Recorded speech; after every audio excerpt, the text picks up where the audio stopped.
So I think right now one of the sea lions that came in is injured. So this one has a flipper injury that is cut all the way the length of her flipper, and it got infected. Oh, that looks bad. So this is all scar tissue, granulation tissue. Okay. But see these little divots? Yeah. That's where her joints are, and that's where it's deep in there. And so that's the concerning area. Would I be able to put my leg in front of that or not?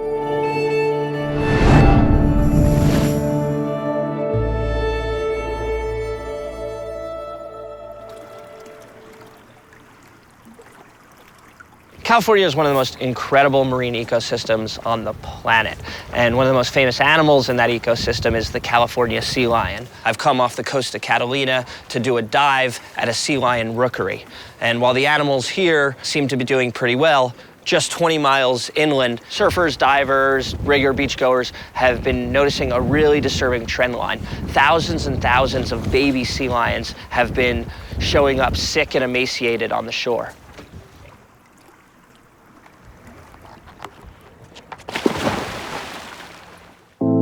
In December this past year, 6 sea lion pups began beaching themselves in record numbers throughout Southern California.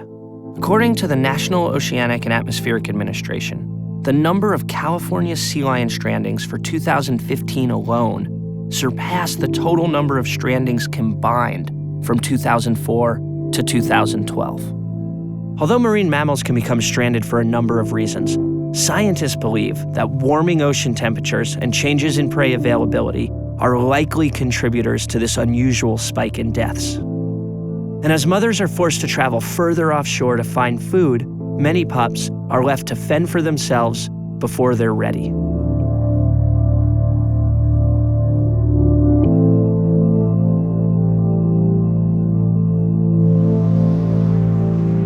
We came out this morning to walk the beaches and just see if we could find any of the stranded sea lions. And as we were walking on the beach here in Malibu, we found this dead one floating in the surf zone. It's too late for this guy, so we're gonna hook back up with the Wildlife Center, who's been getting calls all morning about other sea lions that they're gonna go out and try and rescue. Will you tell me what you were telling me again about why he's coming up? Sure. So when they're so malnourished and underweight like they are right now, they get cold really quickly. They have no energy, so they want to be out of the water to rest and to warm up. All right, so what do we do now? I'm gonna try and net him. Are you helping? Yeah. Hey, buddy. That's okay. That's okay, buddy. That's okay. That's okay. Yeah, I got him. Just kind of like scooch him down this way. Which way? He's gonna go into the net. Into the net? Yep. He's biting onto the net. Yeah. Let go. They're feisty. We're gonna flip it like this. Okay. And then actually lay it down. And you move them onto it. It makes like a little hammock. Oh, nice. Just pick it up like that. Oh, little sea lion hammock. Little sea lion hammock. All right, buddy. It's gonna be all right. So he's definitely very skinny. I can see hip bones right here. And how often are you doing this? We're getting right now anywhere from 40 to 50 calls in a weekday and close to 100 on weekends. Thank you for saving him. Was he still alive? Yeah, he's alive. Yeah, he's good. He's very feisty. Okay. All right. That's the first one of the day. Oh, he's Still shaking. mammals. Yeah. Because he's cold. It could be cold. It could be stress. It's a very stressful experience. Like the whole rescue and rehab process is actually very stressful for animals. You know, they're not used to people. They're not used to being around people. They're still wild animals. We spent hours with Colleen cruising up and down the coast, responding to calls of abandoned pups.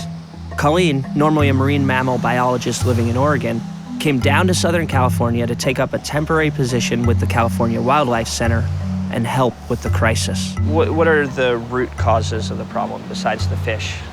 I mean, what's causing the warmer ocean temperatures? Is there some causal relationship we can draw? That's the big question that we don't really know.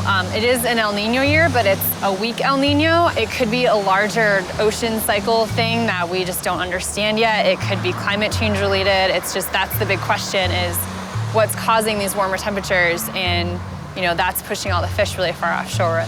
But when you see all these sea lion pups coming up on the shore, that's in indicator that the larger ecosystem is unhealthy? Yeah, so sea lions and marine mammals in general are what we call an indicator species. And especially with the sea lions, when they show up on the shore and there's something going on with them, you know that there's something happening out in the water that maybe we can't see, or we just don't know what's going on there yet. And so you're coming out here and rescuing as many pups as you can.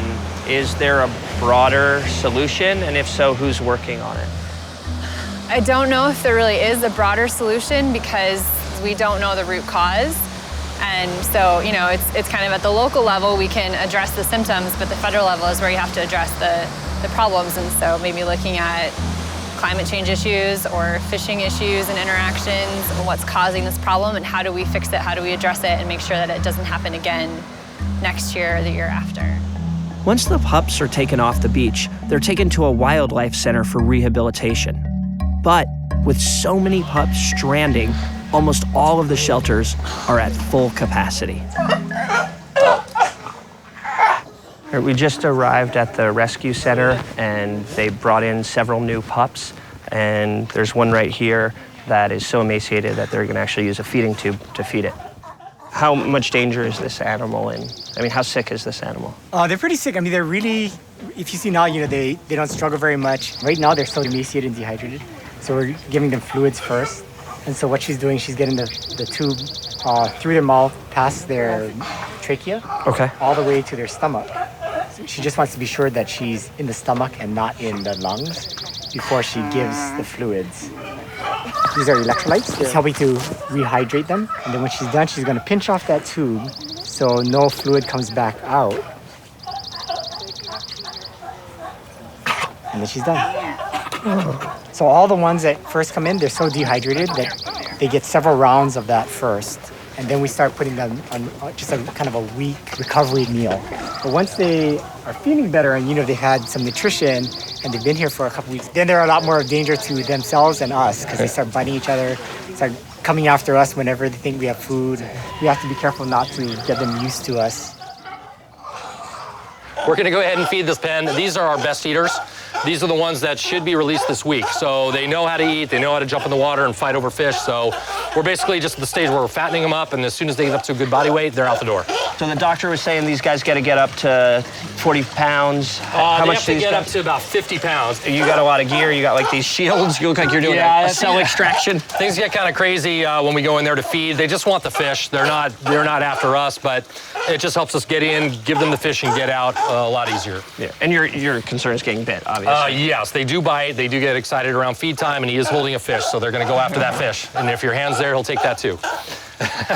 These are pups. These are very small animals, but they still have a good set of teeth on them. You certainly don't want to get bit. Real dirty mouths here. Rock and roll. Here you go. There you go. I'll take that. Some on the deck for him. All right, so most of these guys are eating well in the pool. That's exactly what we want to see. There's one of them that's a little shy.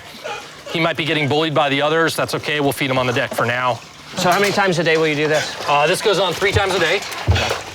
And how many sea lions do you have here? Today we have 23 in-house. Our capacity is 25, so we're right almost at about our capacity. Okay, and then so if there's more rescues in Malibu, what happens? If there's more rescues in Malibu, what we'll do is we'll bring them in here, we'll give them some fluids, and we'll call around to see if the center in San Pedro can take them or not. If for some reason they can't go down there, we could relocate them to a safer beach. We could hold them overnight and try again tomorrow. There are a lot of animals that are on the beaches that are not getting picked up. There's just way too many animals for the amount of centers available right now, including us. We are full. And have you seen something different this year as opposed to last year? Like, just a lot more extreme. We just are seeing, more pups than we've seen in the past decade come up stranding, and like 5 times the normal amount. So it's not just a little bit more, it's a lot more.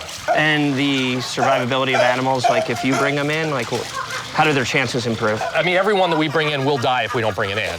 This year, it's been a pretty rough year. We've lost about half the animals. About 50% are so malnourished that by the time we bring them in, some are dead before we even arrive through our door. So they're on death's door when we get them. And then these are the lucky 23 that are left out of all the ones that we picked up. Right now they're taking the weakest, smallest, most frail animal they have. They can't eat a regular fish regimen, so they mash up and blend up basically a fish smoothie. They feed it to her via a stomach tube. After that, they put her in the pool, let her calm down a little bit, and they give her her one fish ration for the day. Yeah, I got this end. Come here a little. 20 pounds. Oh. So she's basically still learning how to eat fish. Yes. I'm sorry, I can't watch this anymore. Come here. Come here. I know you want your fish. You can tell the animals are really sick when you see a sea lion pup that can't eat a little half a fish. It's pretty sad. There we go.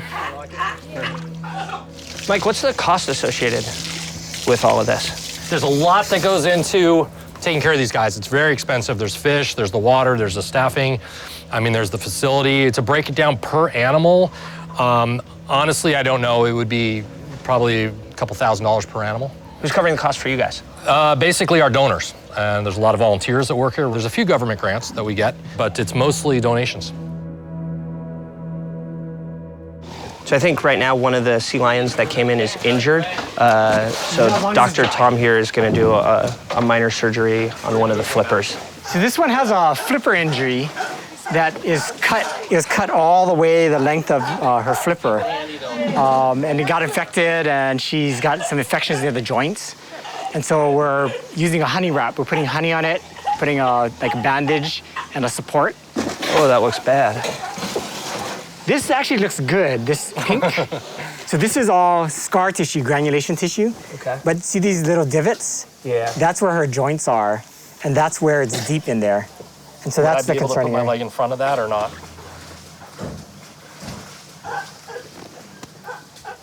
What's the purpose of honey? Honey has a lot of antibiotic properties. That osmotic gradient prevents bacterial growth, and it also helps vessels form. I wish she doesn't like that. That is, it Does isn't. it like being held? Yeah, isn't it a painful thing? It's a don't mess with me thing. Are you splinting it right now? Yes. Yes. Of the ones that are coming in, you know, how long do you rehab them? I guess it all depends on their size and if they're still sick. So some of them had a really bad pneumonia coming in. Right. Some of them have a lot of abscesses, and some of them are just emaciated. And so those are the ones we just need to, just fatten them up and get them healthy again and get them back out. Into the van. So she immediately went back into the pool, In the pool, yeah. She always likes to go in the pool. I think it's uncomfortable. And so she just wants to go where she feels, safest, most comfortable. Yeah. The next day, we went back to Malibu to see the California Wildlife Center prepare 4 sea lion pups for release back into the wild. Once the sea lion pups were tagged and put into crates, we headed down to Nicholas Canyon Beach to watch the release.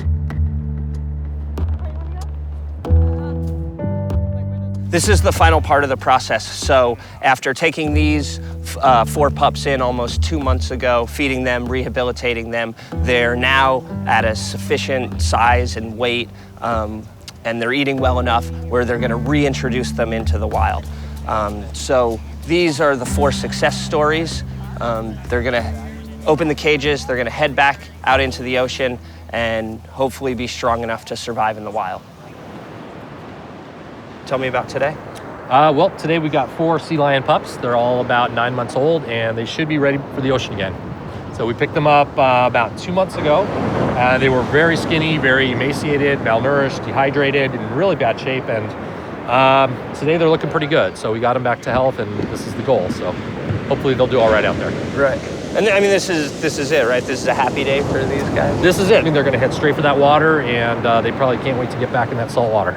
So what you're going to do is stand between the kennels and just open. Yeah. Okay, we'll have 4 people. You can pick whichever animal you like. Okay, everyone good? Okay, on 3. 1, 2, 3. Come on, friends. Rescued, rehabilitated, and finally released into the wild, this small group of baby sea lions were given a second chance at life in their natural habitat. But with more than 3,100 strandings this season, the fate of other pups still remains unknown. And as long as ocean temperatures keep rising and food sources continue to move further offshore, baby sea lions will struggle to survive along the California coast.